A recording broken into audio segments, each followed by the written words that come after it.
So a few things, a few ideas about angel investors and angel investment. What is the role of angel investors? Some people may think that this role is very easy. They have to provide money to startups and maybe nothing else. And I think that this relationship between the entrepreneur and the investor, the angel investor, is a little bit more complicated, and it is not properly described by this painting, because the whole story is here. These are the entrepreneurs, and they beg for money, they need money, and to get money they have to submit their proposals, their business plans to angel investors. And the next step is that the angels select the best ones, and then they incubate them, provide some money and managerial help, and at the end of the whole process they get to heaven together and they get rich together. So it's maybe an idealistic picture, but it can be rather far from reality, and it's very easy to find very interesting examples. So what happened with the relationship of Steve Jobs and Mike Markula, who was the angel of Apple many years ago?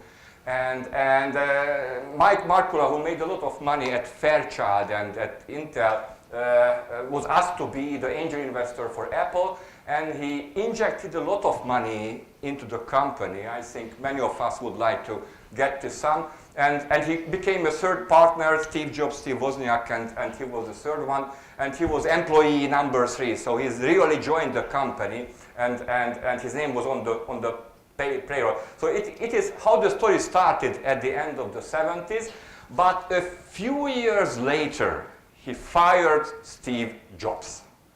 Can you imagine this situation, to fire Steve Jobs from Apple? And it is what happened, and he said that he thinks that Steve Jobs lacked the discipline and temperament to manage this company. I think it was a very tough decision to fire Steve Jobs and to fire one of the founding fathers of this company.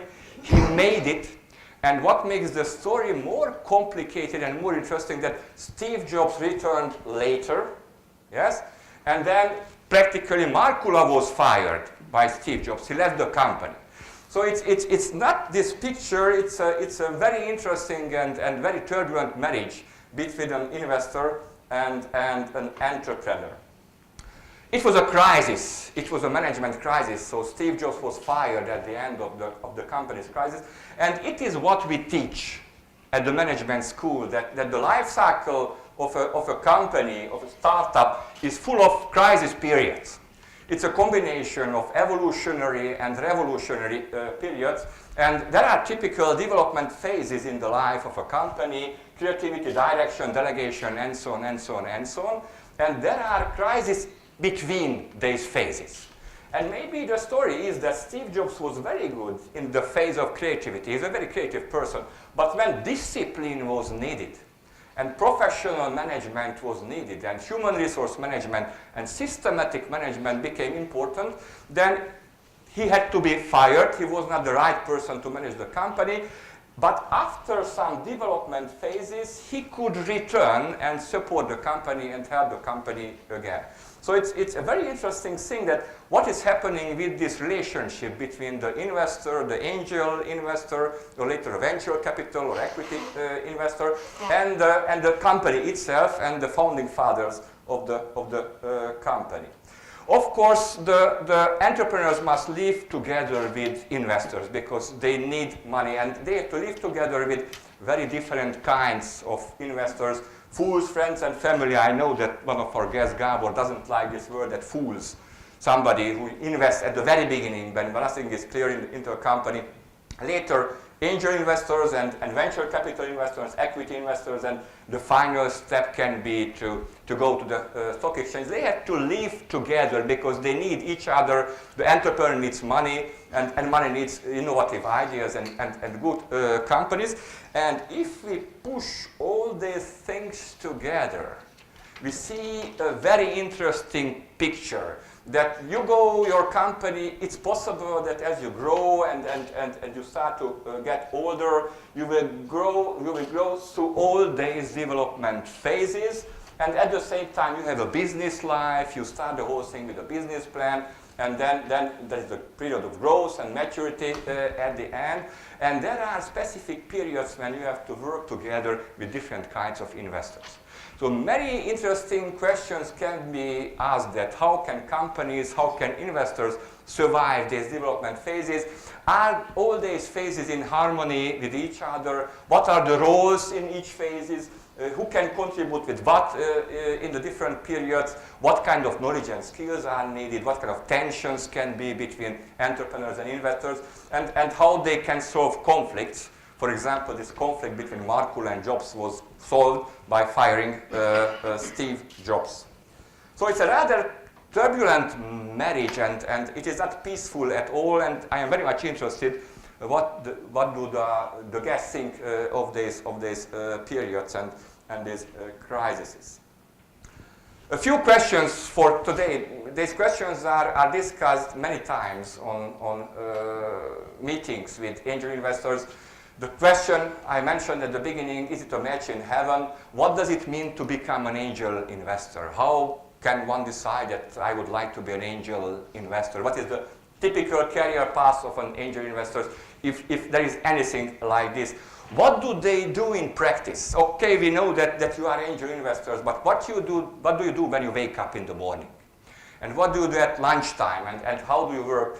Attrition rates, we know that the success rate is very low. So if you invest in 100 companies, maybe not more than 5 or 10 will be really successful. What does failure and success mean for an investor? How do they measure failure and success? How do they forecast failure? What do they do when they see that a company is going the wrong way? Is there such a thing as an ideal investment portfolio? If you are an angel investor and fortunately you have a lot of money, or you manage an investment fund, an angel fund, what kind of portfolio you would like to develop? How do you hedge the investments, and how you try to avoid risk, and how much risk you are ready to take? What happens when not angel investment but venture capital is needed, when the company must move to the next phase? And is there such a thing as underfunding or overfunding the company? So there are many questions to be discussed today, but before we start to speak about them, and before I invite our guests to this table for the round table, I would like to show you some statistics about angel investment and venture capital in Hungary. We are at a university, and the final and most important mission of a university is to find the truth and share the truth. And many times we try to find the truth in statistics, but at the same time we know that statistics can be very unreliable. So I hope that the statistics are rather reliable, but of course it's an interesting question whether our guests will think the same thing of the statistics as we do. So slide number 1, it's about venture capital investment and angel investment relative to GDP. And this dotted line is Hungary, it is EU, it is Hungary, and it is the average of Central and Eastern Europe. If you have a look at this graph, you can see that Hungary's average position is not best. We are somewhere between the average of Central and Eastern Europe and EU. We are below EU, but above the average. And of course, there are high fluctuations, and there is a big question mark at the end, that these figures, these lines are going down for Hungary and for Central and Eastern Europe, and EU is moving upwards. So it's only a one-time event, or we are at the beginning of a negative period. So I am very much interested at what will happen in the future. I think it's a really exciting question. Venture capital raise per year.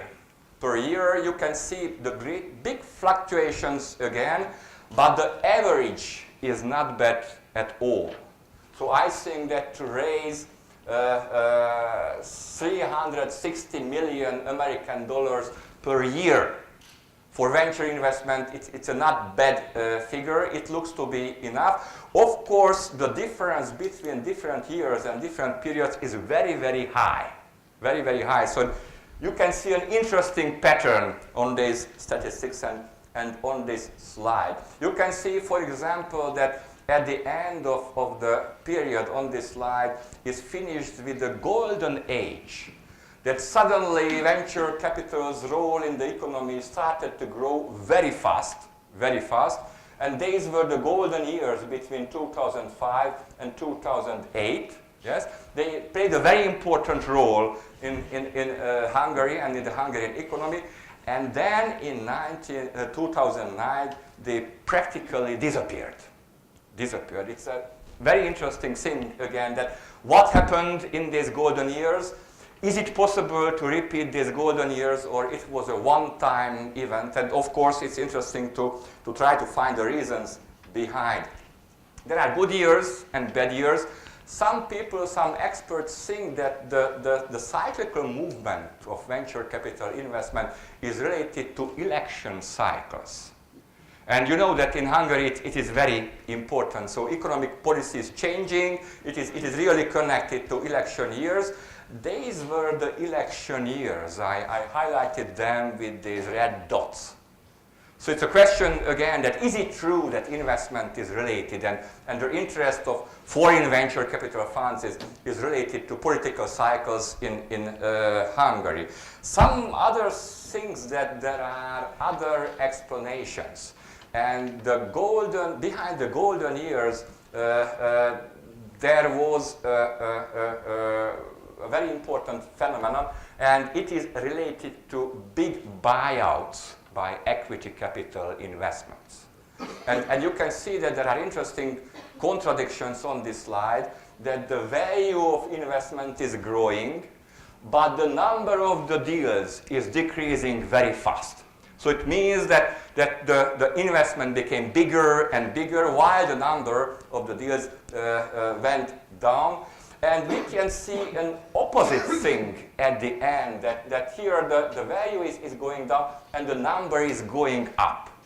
And maybe it is the reason is that Jeremie fund, the Jeremie program, was opened in Hungary, and there are more deals, but till now the invested value is rather low. So it's another question to discuss that what can we expect from these Jeremie funds and how they will operate in the future. I would like to repeat the same thing I mentioned a few minutes ago, that you can see that this growth in the golden years was closed by global funds, not local funds, venture capital funds, not regional funds, but by global funds. They appeared very suddenly and very fast, and at the end of the golden years, they simply disappeared.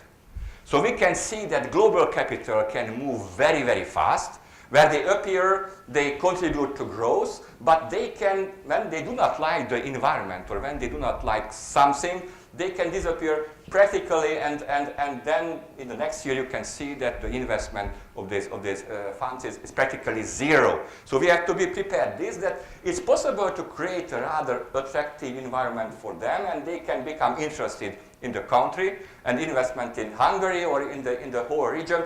But when they see that there are problems, and it's another question whether these are political problems, economic problems, it is related to the general crisis, they can disappear very fast and simply disappear from the scene.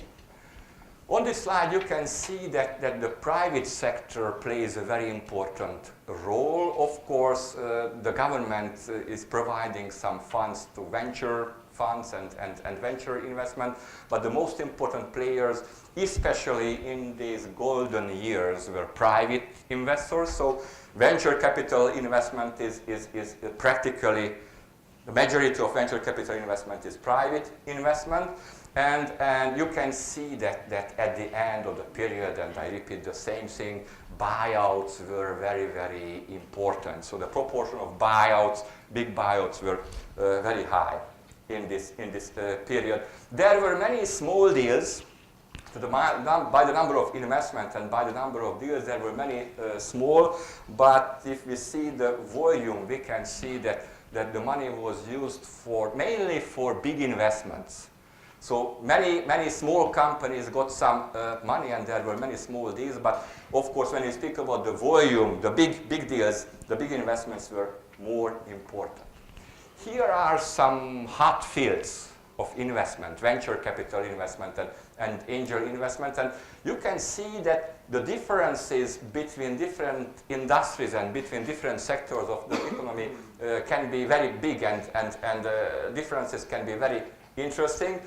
By value, I think that chemicals and materials is the most important one.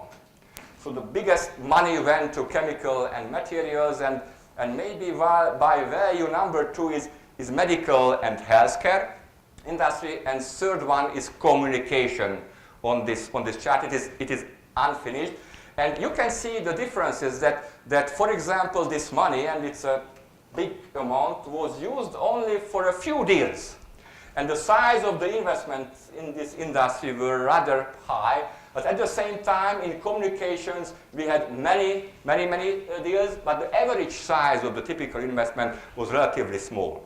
So if you compare these two figures, that it is over 100 and it is 8 only, you can see that big differences can be observed between different industries. And it's another question that what kind of industries are really interesting for angel investors, and this picture is realistic or not. Otherwise, liquidity is important, and I think that the liquidity of venture capital investments is rather good. You can see that at the beginning, the investors only invested, and then they tried to get back their money, and these figures are going up. So I don't think that these figures are negative, and I think that liquidity makes the whole market and investment really attractive. And finally, I would like to summarize some conclusions. All these slides and all the statistical data were compiled by Judith Karsai, who is a researcher at the Institute of Economics of the Hungarian Academy of Sciences. And I simply copied some of her conclusions based on these figures and on these statistics. The first few are really positive. She thinks that there is a rather developed and rather sophisticated angel investment and venture capital industry in Hungary. And if we compare Hungary's performance with other countries in the CEU, region, our position is not bad. We know that there are some problems at the end of the periods, and the picture may change. Hungary was for a long time #1 in this field. Nowadays, Poland is more important. But of course, we know that Poland's market is 4 times bigger than Hungary, so they have 40 million inhabitants. So it is very difficult to make some comparisons, but the general picture is not bad. But at the end, he or she says that for smaller businesses, startups, it is difficult to find investors. So money is available for the growth period, money is available for big buyouts, but for startups, for innovators, it is nowadays difficult or more difficult to find investors, and financing innovation is a hot problem in Hungary. It is one of the questions I would like to discuss with our panel. What do they think that how can we develop the balance? How can we make the balance better between money and innovation? So what is needed? More money is needed, or more innovation is needed, or maybe more knowledge is needed.